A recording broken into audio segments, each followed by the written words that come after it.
Hello, তোমরা সবাই কেমন আছো? আজকে আমি শ্রেয়াংশী বাবা আবার বেরিয়ে পড়লাম ঘুরতে।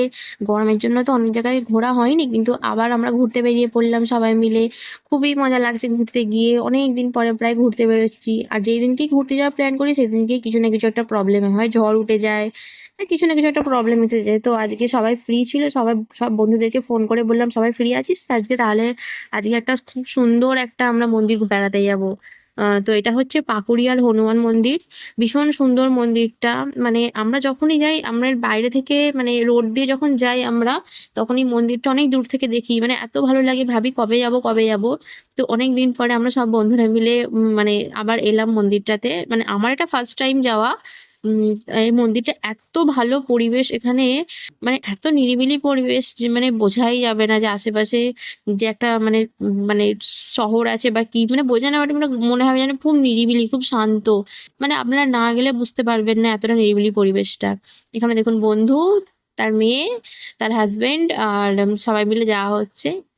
আপনারা তো সবাই যাবেন আর সবাই জানেন আমার বন্ধুদের বেবিগুলো সবাই 2-3 মাসের করেই ছোট বড়। তো এই হচ্ছে মন্দির। এখানে আমরা সবাই মিলে এখন যাচ্ছি। মানে অনেকটা এরিয়া জুড়ে মন্দিরটা। আর এইখানেতে কাজগুলো মন্দিরের, মানে আপনারা ধারণা করতে পারবেন না, এত সুন্দর কাজ যেন মনে হবে যেন যে সত্য যুগে কেন কেউ মন্দিরটা স্থাপিত করেছিল। এত সুন্দর কাজ। মানে এক একটা মন্দিরে দেখি নতুন নতুন সবকিছু করার চেষ্টা করে, কিন্তু না, এরা পুরোনো যে ঐতিহ্যটাকে ধরে রেখেছে।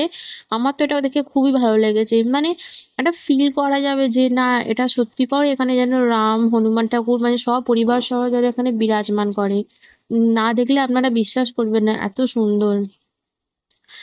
তো এইখানে আমি মন্দিরে ঢোকার আগে আমি খালি বাইরের কারুকার্যটা দেখছি।